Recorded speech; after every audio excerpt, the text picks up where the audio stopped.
Hi everyone, this is Christy with Paper Hoarder Disorder, and today we're going to do the quick little tutorial on how to make the top for the graduation hat boxed mini. And so I've already got my boxed mini already made up. Now on this one, I went ahead. This one has more pages. It has more than the 5. This was one of the original ones I did. You really can't add a lot of embellishments to this, but it does hold more pages. You just have to get real skinny with the binding. Anywho, I wanted to show you on here that you can open it different ways. For example, the first one, oops, wake up camera.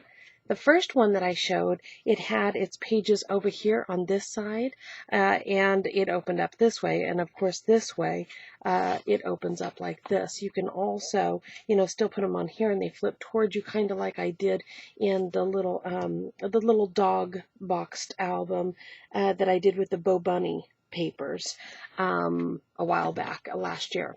So anywho, the black is freaking out my camera, so I'm going to go ahead and close this up. So this one's already ready, but I will be doing a tutorial for how to, if you don't have the pattern to do the boxed mini, and this one is the 4x4, which is part of the 5x5 add-on sizes for the boxed mini. It's a combination of the two of those, and I just wanted to show people some finished projects using the combination of those two patterns.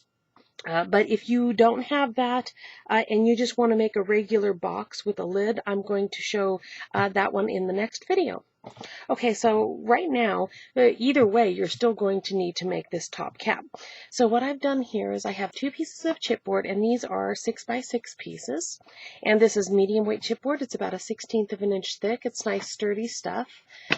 And what I've done here is I've gone ahead and made my crosshairs here. This is 6 inches, so this is measured at 3, and this one's measured at 3. And so I've just marked my center point, and I want to start off by making a hole right there. And I'm going to just go ahead and use this 1/4 inch thick foam. And I'm going to, I don't have to protect my desk, but it lets you know when you've gone through. So I've just used my piercing tool. This is Memory Keepers, and I've just put a hole through there, and I'm just going to work it around. Sorry, I don't want to make you dizzy. But you just work it around so that you've got a little bit of a hole. And you want to make it a little larger. Okay, so there's that. And I also want to, so that one's set on there. So I'm going to put that aside. And we're just going to go through and make a hole through each layer. And you can use the Beacon 3-in-1, or you can use the Scotch Quick Dry. And I'm going to use the Quick Dry on this. So I'm going to, you know what, I'm going to go ahead and glue it down with my X side down. And I'm not going to get too stingy with this. It's not going to come apart easily, though. So I've got my glue. I'm just going to line them up. And somehow this one is, my chipboard must not have been a full 12x12 because I have a tiny bit hanging over. So if I have a little bit hanging over and I need to make cuts on chipboard, I just use one of these small box cutters. And let me show you what I'm cutting off. You see how it's just got this tiny little 1/16 of an inch hanging over? Well, this chipboard, this top piece of chipboard is going to act as my guide. And I'm just going to, what I recommend to my students is just to take your time and go through this, cut through it layers at a time. Don't try to cut it all off at once. But you see how the tiny little piece that I got off of there, and it was really quick and easy. Just do it in 4 or 5 cuts. Don't try to do it all in one. Okay, so now what we need to do is we need to go through this. And the reason why I do these at different times is because it can be a little hard to get through the 2 layers at once. Okay. So there's that. And if you want to, you can take a little file and get rid of the excess that's showing over, because it kind of bulks up a little bit. And so this is just going to get rid of that excess. Let me see, poke some of that through there. because it kind of lifts up that chipboard a little bit. And so we just are trying to make it flush. And we're also going to be needing a brad, which I have not painted one ahead of time, but I do have, you know, we don't necessarily need a brad. I think I am going to use one though. I don't know if I'm going to use that one or if I'm going to use the top like I did before. We'll have it ready just in case. You've got options here, lots of options. Okay, so on here, what we're going to need is we're going to need an 8.5 by 8.5 sheet. I'm sorry, this is 8 by 8. Let's see here. I believe this is, let me measure, 8.5 by 8.5. Okay, and this is 6 by 6. So what we're going to do, let me double check that. Yes, 6 by 6. So what we're going to do is we're going to center it on here, and you really just have to eyeball it. And that's just a piece of cardstock.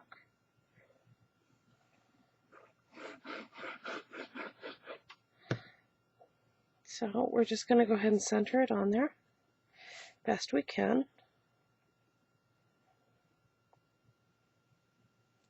All right. Give it some pressure.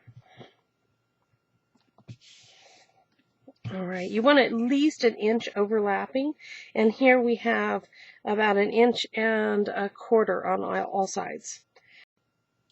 Okay, so I just made a new tool, and this is 4 pieces of chipboard glued together. It helps if they're all the same size. This is just less than 1/4 inch thick, and what I'm going to do is I'm going to put it on its side, and I'm going to put it in an angle, and I'm looking to get about equal sides here and here on these 2 long sides. So we're basically making an isosceles triangle, and that's going to give you the straightest mitered corners. The more even you get this, it does not have to be perfect. We're just eyeballing it, so you don't want to end up with an angle like this. So you just try to shoot for center on this. Whoopsie. And so we're going to go around, and we're going to do. It's hard for me to get these not being directly over it, but they're going to be close enough. I eyeball all of these, and I'm rarely disappointed, and I can usually fix it. Okay, so this is going to make sure that we have at least what we need. We might have a little extra. But what we're going to do is we're going to go through and we're going to cut right down that center line. Now we may need to trim away a little bit more, but it's better to have some extra to trim away rather than them being short, because then you will see the exposed chipboard. I should have used my long shears on this one. My long Tim Holtz ones tend to work better. Okay, so those are trimmed off just like that. And what we're going to do is you can start by just kind of pushing this up against the desk and kind of wrapping it over. And you can do it on that side too. And what we're trying to do is we're trying to make sure that there's no gap between, once that paper's folded over, that it completely conforms around and it's a nice tight fit. Okay, so to do the sides, we've got to do it this way. And I can already see that we probably have more than we need on those corners, but like I said, it's better to have too much than not enough. Okay, so once we've done all of that and we've kind of trained our paper to wrap over, I'm going to go ahead and give it a burnish with my bone folder just to make sure on all these sides.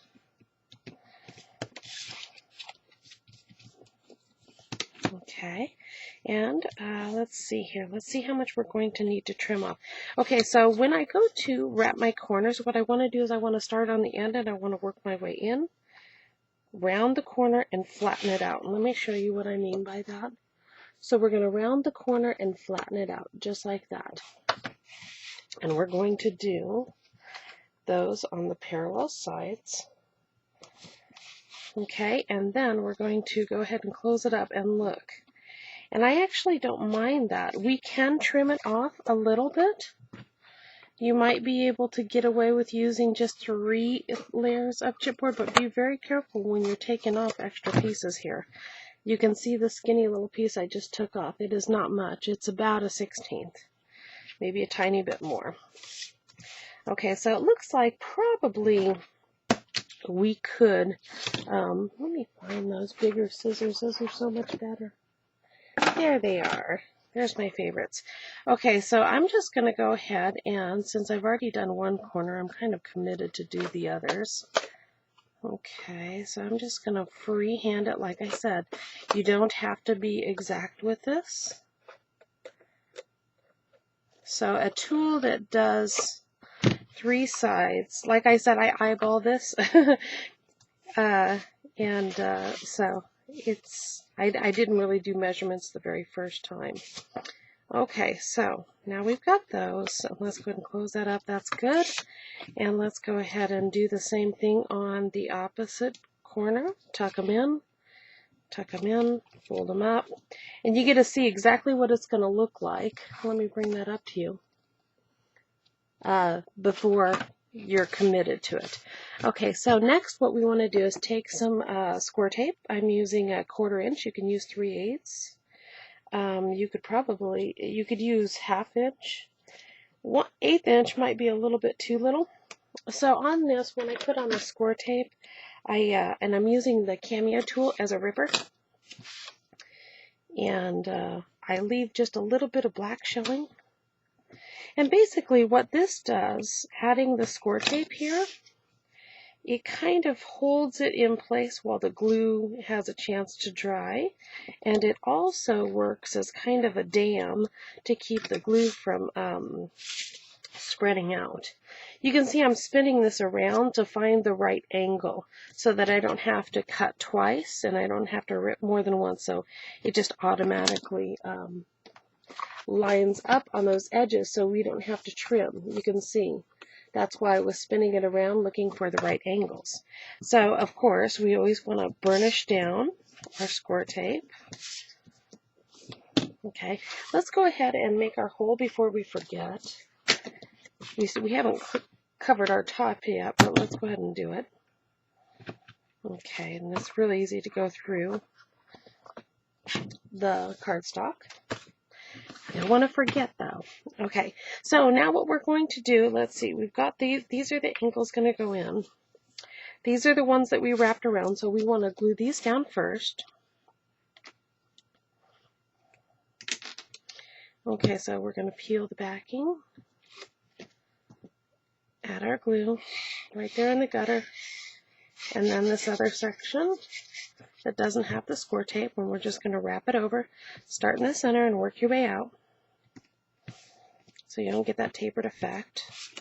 And we're going to do the opposite end. Peel the backing, add our glue, hold it up, work your way out.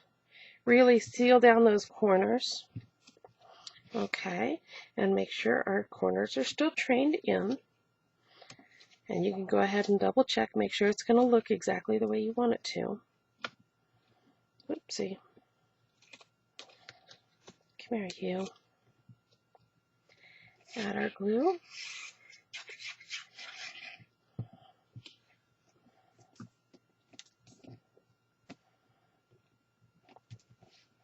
Now as I'm doing this, I'm going a little slow, and if you have a little glue seep out, I just come straight down at an angle and it just kind of cleans that up. And you can, if you got pointy corners, you can just kind of push them in. Again, we're going to make sure that these are trained in. And we got the look that we want. The whole, I call it the try before you buy. When we leave the score tape backing on there. Oh, we've got a little bit of score tape showing there. It's probably going to be hidden by the box top itself, but just in case.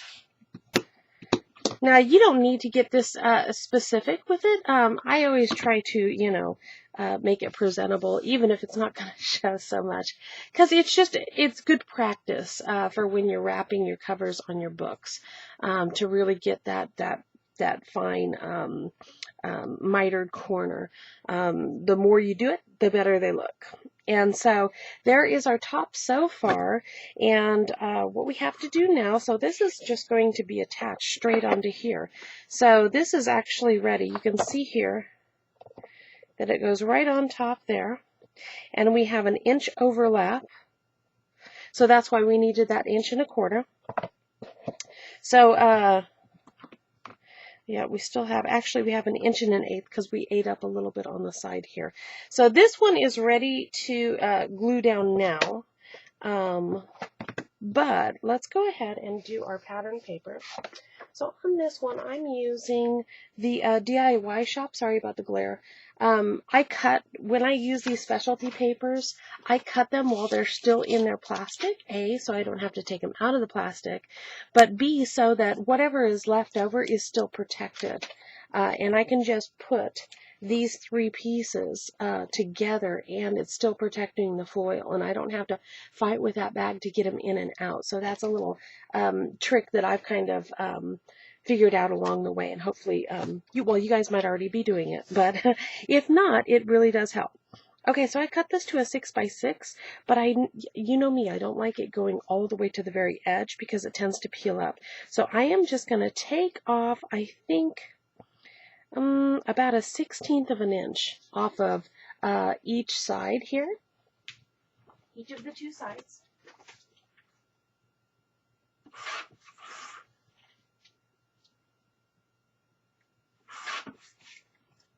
And we'll see how that looks. And I like that. So it just brings it in just a little bit, just a hair. So let me show you. So we just have a little bit. I mean, it looks like it comes all the way up to the edge, but not quite.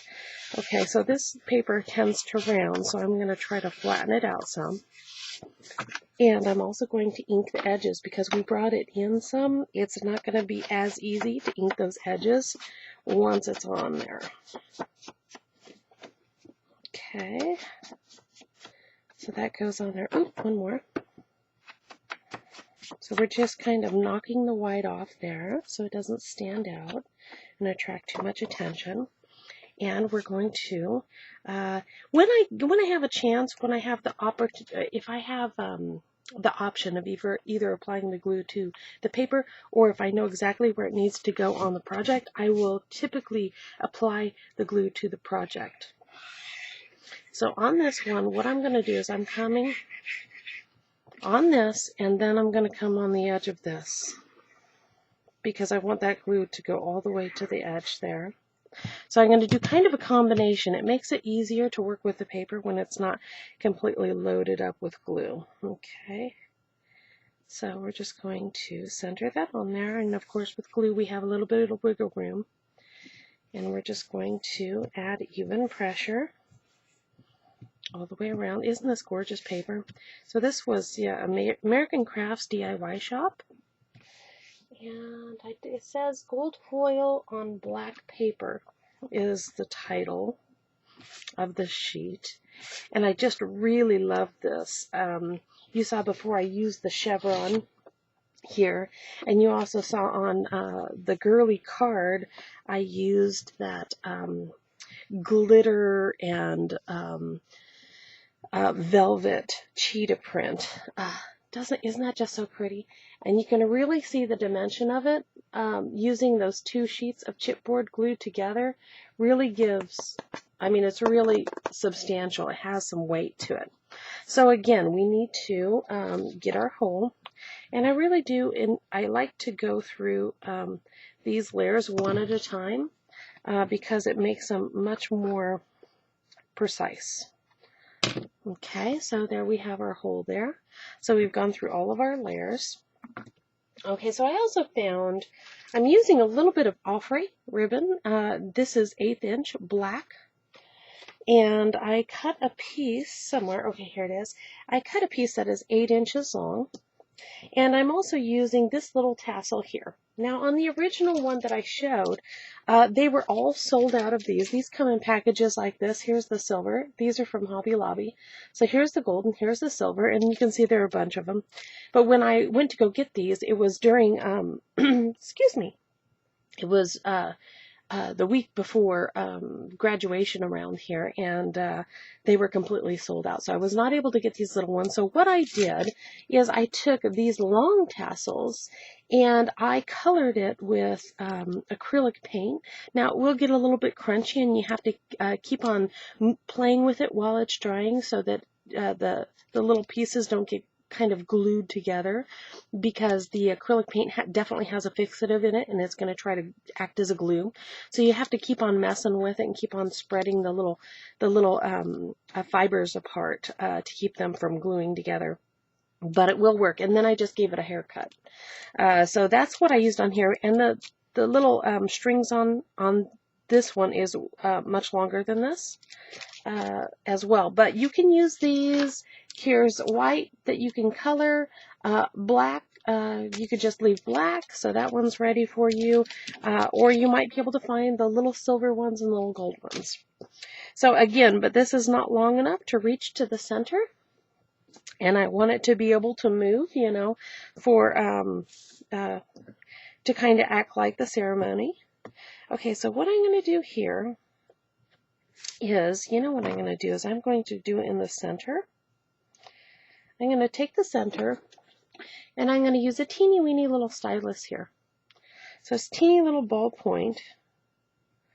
Now you can use whatever you find works for you. So I'm just going to find about the center here, and I'm going to push it through this side. Rather than feeding the two ends in, I only have to feed one side through this one. And I messed up because I forgot to, I have to redo it anyways, how funny, because I forgot to feed this through first. So I guess I have to go through this side. That's funny. Okay, so there goes my shortcut. But that is the easiest way if you don't have to hang something on the end of it. So I guess we're going to have to do the two, but we could probably do them at the same time. So there we go. Not a problem.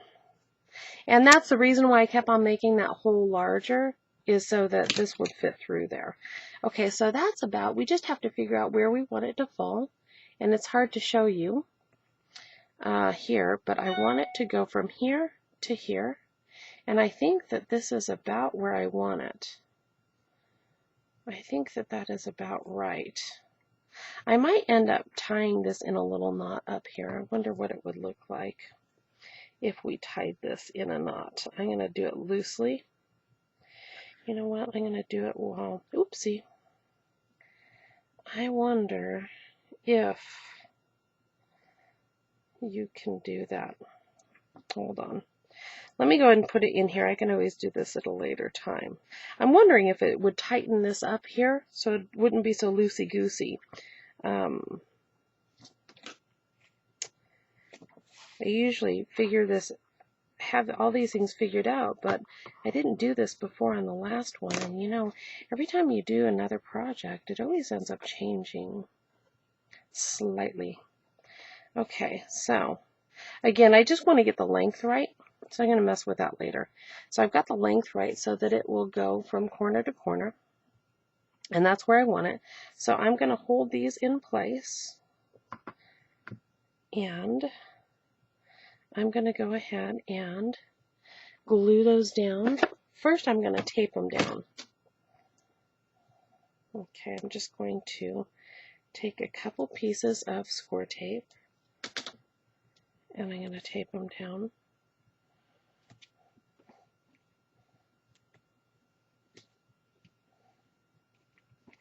Okay, and burnish. Okay, and then I'm going to use the Beacon 3-in-1,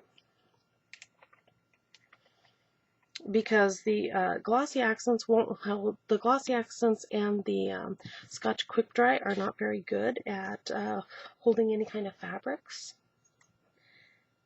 And I don't have fabric tack. but Beacon 3-in-1 is sort of similar. So I don't want to get it on that hole. This is kind of old here. So I'm going to glue it at a couple different points here. All right. So I'm just going to add some glue to that right on top of the ribbon. And I'm going to go ahead and pull these off if I can. And pull this off.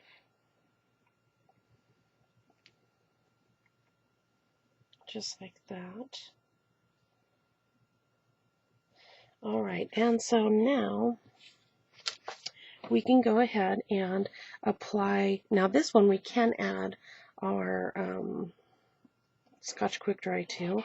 So I can just cover this whole box top here with glue.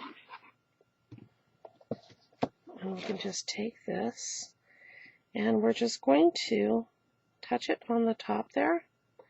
What we think is center, we're going to flip it over. Whoopsie. That little thing got in the way. Okay, so I'm going to come around and I'm going to shift it. And we just tacked it on there. Okay, and I'm just going to go around and I'm going to try to get equal distance. And I got a little bit of glue overage there, but not to worry. I'm just going to go ahead and clean that up with a cuticle stick.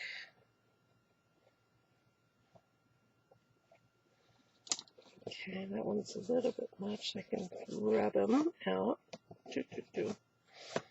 All right. So there we go. Sorry if that wasn't on camera, but I can also flip this over from the other side. Let's see, where do you open up? I can give pressure from the inside here and really burnish this down. Okay, so then this just closes up just like that, and we have our top. Just like that. Now, if you want to, what I did on the other one is, like I said, with the brad, you have two options here. You can punch a hole all the way through, again, all the way through and through the top of this, and you can put that brad through, and then you can open it up on the inside here and just open up the prongs, and then it gets covered over with your pattern paper once you put it inside here. You can do that. And you can also, and that's probably the easiest way, you can paint this to match with any kind of nail polish. Or you can use acrylic paints, but you would have to use a sealer. So that's why I usually use nail polishes, because it's, you know, that high enamel or lacquer finish. And so it's already shiny and it's very durable. It dries very quickly. So I would use nail polish personally. But use what you've got. So you can either do a brad, or I also found what I used on the other one. These also came from Michael's. They were in the embellishment area, and these are flat backed and they are glittery little tops here, and so you can go ahead and just glue this straight down on top here, just like, oops, as it's moving around, just like that. So if you want to go ahead and do that, I'm not sure which one I'm going to go with on this one. I might go with the brad, and I might go with that one. I'm not sure. Probably this one right here. And I am going to go ahead and try to tie this one in a little knot to see if I like that or not. Although I think it's just fine now, because these little tassels just touch the table, and I think they're just perfect. So thank you guys so much for watching, and that completes our box top for our grad box. And on the next video, I'm going to come back and I'm going to show you guys how to build just a regular box with top that you can attach this to if you're not going to do the box spinning. Okay, thanks so much. Bye. Hi, real quick, I wanted to show you, I did end up going with the brad on this one, and this one is just painted black with a shiny black, and I did end up getting my little knot tied into the gold part, the gold rope, and it really kind of pulls it together and makes it a little more solid. So I just wanted to show you guys that that's what I ended up going with. And I also wanted to show you on here, this is what it looked like with that glitter top on there. So thanks again. Bye.